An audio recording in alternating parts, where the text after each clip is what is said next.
Recipe fried rice.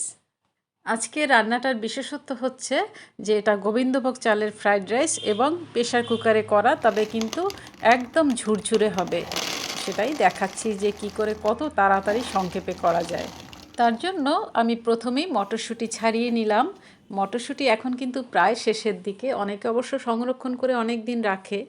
আর নিয়েছি বিন এবং মটরশুঁটি তো রয়েছে, আর গাজর। ভীষণ লাইট এই ফ্রাইড রাইসটা, খেলে কিন্তু শরীরও খারাপ করবে না।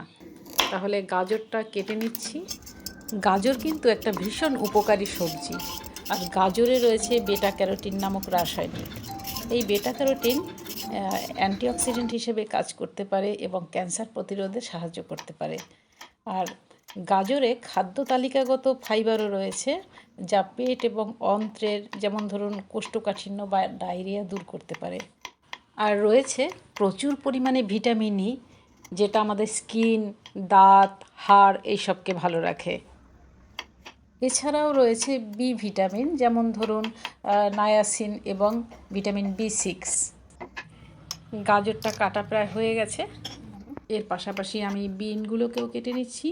বিনগুলোকে কিন্তু স্ল্যান্টিং করে কাটলে ভালো হয়, দেখতে ভালো লাগে। যদিও আমি দাঁড়িয়ে সবজিটা একটু কমই কাটার চেষ্টা করি, কারণ একটু উঠবস করলে শরীরের পক্ষে সেটা খুব ভালো, পাতলা থাকা যায়। কিন্তু কখনো কখনো মনে হয় না যে বসতে গিয়ে ঝামেলা, একটু তাড়াতাড়ি করতে হবে, তাই কেটে নিচ্ছি এভাবে। যতটা সম্ভব আমি তাড়াতাড়ি করারই চেষ্টা করছি। হয়ে গেছে বিন কাটা। এখন ফ্রাইড রাইসের জন্য যে চালটা লাগবে সেই চালটা নিয়ে নিচ্ছি। আমি একটা ছোট্ট মগের সাহায্যে এই চালটা মেপে নেব।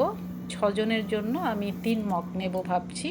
গোবিন্দভোগ চাল দিয়ে পোলাও বা যদি ফ্রাইড রাইস করা হয়, তাহলে অনেক সময় মনে হয় দলা দলা পাকিয়ে যেতে পারে, অনেকের ভয় থাকে। কিন্তু গন্ধটা কিন্তু ভারী সুন্দর, যা কোনো চালে নেই। একটু জলটা মেপে দিতে পারলে বা একটু আন্দাজ করে নামাতে পারলেই ব্যাস। যারা অলরেডি বাড়িতে গোবিন্দভোগ চাল দিয়ে ফ্রাইড রাইস করে খেয়েছেন তারা তো জানেনই, কিন্তু যারা দেরাদুন রাইস দিয়ে করেন, এটা একবার করলে সে কিন্তু আর ওই দিকে যাবে না। এই চালটাকে এখন বেছে পরিষ্কার করে তারপরে ধুয়ে নিতে হবে। যদিও আগে আমাদের মা ঠাকুমারা গোবিন্দভোগ চাল ধুতে চাইতেন না, বলতো যে গন্ধটা অনেকটা চলে যায়। কিন্তু বর্তমান যুগে কি ওষুধ ফষুধ দেয় তো চালে, তারপরে একটা পালিশ ব্যবহার করে, তো সেসবের জন্য একটু ধুতে হয়।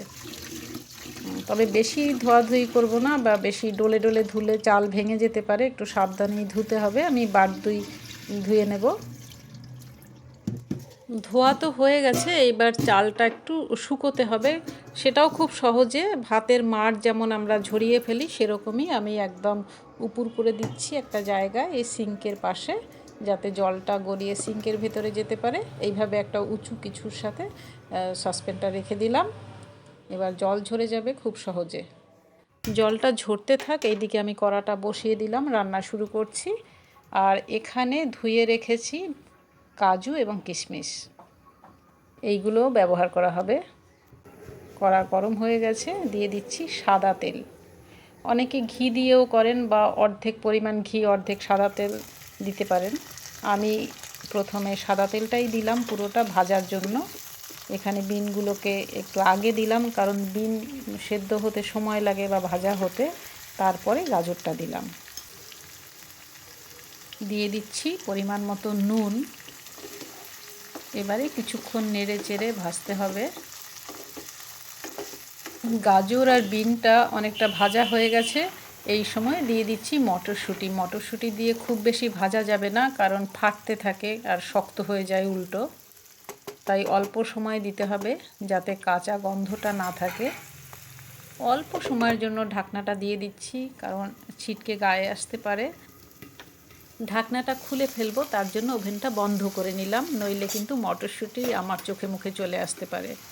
এবার তুলে নিচ্ছি তেল ছাড়িয়ে ছাড়িয়ে। আজকে এই ফ্রাইড রাইসের রেসিপিটা বয়স্ক এবং বাচ্চাদের শরীরের পক্ষেও কিন্তু খুব ভালো। অনেকে আবার চালটাকে আগে সেদ্ধ করে নেয়, মানে হাফ সেদ্ধ। সেটা মনে হয় খুব কষ্টকর এবং টাইম টেকিং। তাই এই পদ্ধতিটাই আমার খুব পছন্দ, আপনারা একবার ট্রাই করতে পারেন। দিয়ে দিচ্ছি আর একটু সাদা তেল আর ঘি দিচ্ছি খুব সামান্য, কারণ একটু ঘিয়ের গন্ধ এলে ভালো লাগবে আরও। ফোড়নে দিচ্ছি তেজপাতা, এলাচ, লবঙ্গ, দারচিনি, আপনারা জয়িত্রী, জায়ফল এসবও ব্যবহার করতে পারেন, আমি তবে আজকে করব না।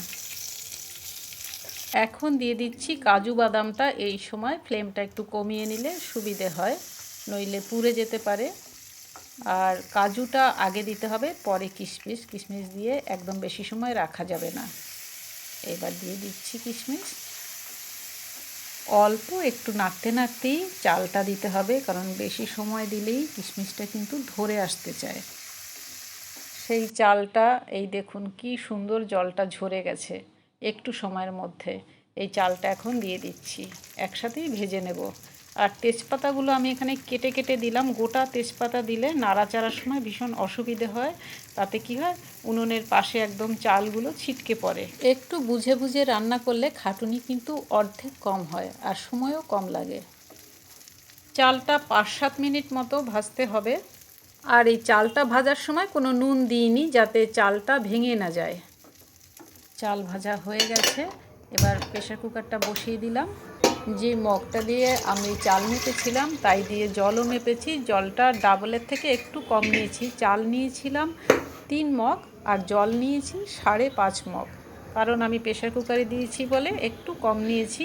আর যদি আমি এটা অন্য কিছুতে বসাতাম, হাঁড়ি বা সসপ্যান, তাহলে কিন্তু 6 মগ নিতাম, মানে ডাবল।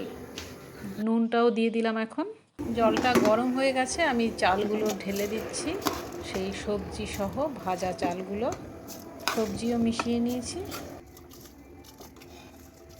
একবারই ঢেলে দিচ্ছি, তাতে সময়টা অনেক বাঁচবে।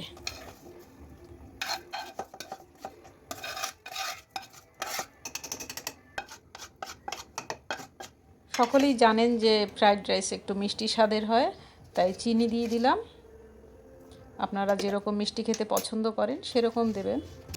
দুটো জিনিস বাদ দিয়ে বাকি সব দেওয়া হয়ে গেছে। এবার ঢাকনাটা বন্ধ করে দিলাম। এবার সিটি পড়ার অপেক্ষায় থাকবো। সিটিটা পড়বে তখন বন্ধ করে দিলেই হবে, এমনিতেই হয়ে থাকবে। তারপর আপনা থেকে ঠান্ডা হতে দিতে হবে। আর সিটি যদি পড়ে যায় তাহলে একটু ভেপারটা বার করে দেবেন, কারণ গোবিন্দভোগ চাল একদম নরম হয়ে যেতে পারে। সিটিটা পড়বে, আমি তাই বন্ধ করে দিচ্ছি। এখন ভেতরে বাষ্প কমে গেছে, আমি কুকার খুলে ফেলছি। এইবার অন্য একটা কিছুতে এটাকে ঢেলে তারপর কিন্তু হাতা বা খুন্তির সাহায্যে ভালো করে ঝাঁকিয়ে নেড়ে নিতে হবে। গন্ধের জন্য আমি আর একটু ঘি ব্যবহার করব, কারণ প্রথমে একদমই কম করেছি। আর দেব একটু গরম মশলা, অবশ্যই এটা পাউডার। সবথেকে ভালো হয় ঝাঁকিয়ে যদি মেশানো যায় পুরো ব্যাপারটা। এই দেখুন ফ্রাইড রাইস পরিবেশনের জন্য তৈরি।